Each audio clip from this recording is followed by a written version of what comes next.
The 6440 project is almost complete, which means MoDOT will probably have more time for other projects, obviously. Andy Crouppen and Ed Herman from Brown & Crouppen join us to talk about work zone incidents and safety in work zones as well.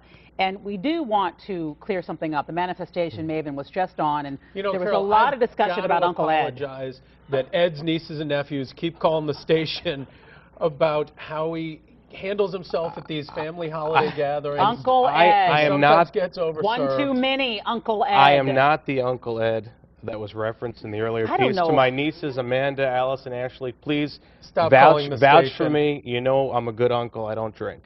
He's not the one you have to avoid. I am not the one. At holiday parties and go through the Rolodex of Now, there were good times. With Uncle Ed. Andy, I can't speak Uncle about Andy, Uncle Andy. However. He's trouble, but Uncle Ed is fine.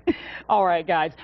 When I think about work zone accidents, I think about those signs, $10,000 fine, you know, because it is very severe, the punishment these days as opposed to 20 years ago. Yeah, as well it should be. You know, people have to take the work zone signs seriously.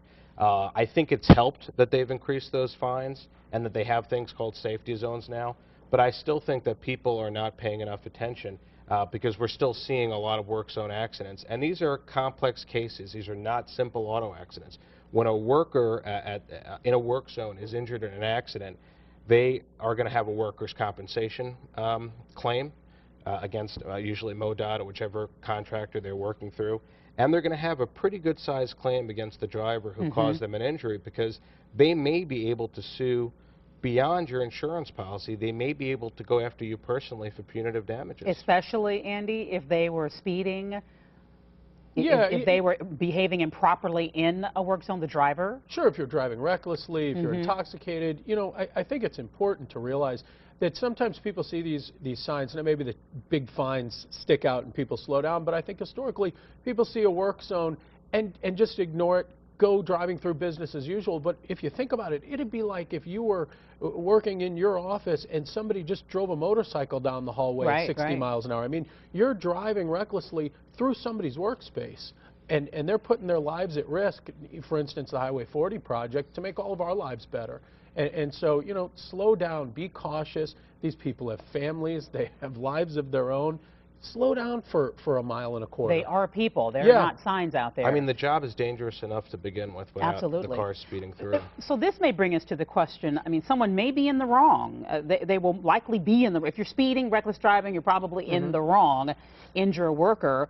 That case or any other case, if one does need an attorney, I mean, if it's a fender bender, not, you know, and I'm out, you know, $1,200 or so, I'm probably not going to call Brown & Crouppen. Well, you know, Andy has a good theory on this as far as when you know, is this the kind of accident where you need to talk to a lawyer or not? So tell him what you were telling me earlier. Here's the way I often will put it to people.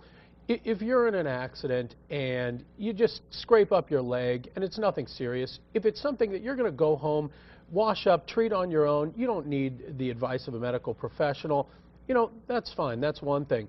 But once it gets more serious and you get to the point where, wow, that's bone sticking out there, I should probably seek the advice of a professional. Point, Andy, You know, but people don't carry that common sense over to the legal end of it. Yeah, the logic of it, exactly. You know, I think if you've gotten injured badly enough in an accident that you need to seek the advice of a medical professional, I think often you should follow that logic and think, well, if it's that serious, maybe this is serious enough that I need to speak to a lawyer as well. All right. So that's kind of a general rule of thumb that I'll use. Now, you know, that changes case by case, but that's a good starting point. You know, if you seek the advice of a doctor, maybe seek the advice of a lawyer. It doesn't cost anything to call. So, Andy, Uncle Ed, thank you very much. Yes. It's always getting good this all the time. Nice to see you. Almost happy holidays.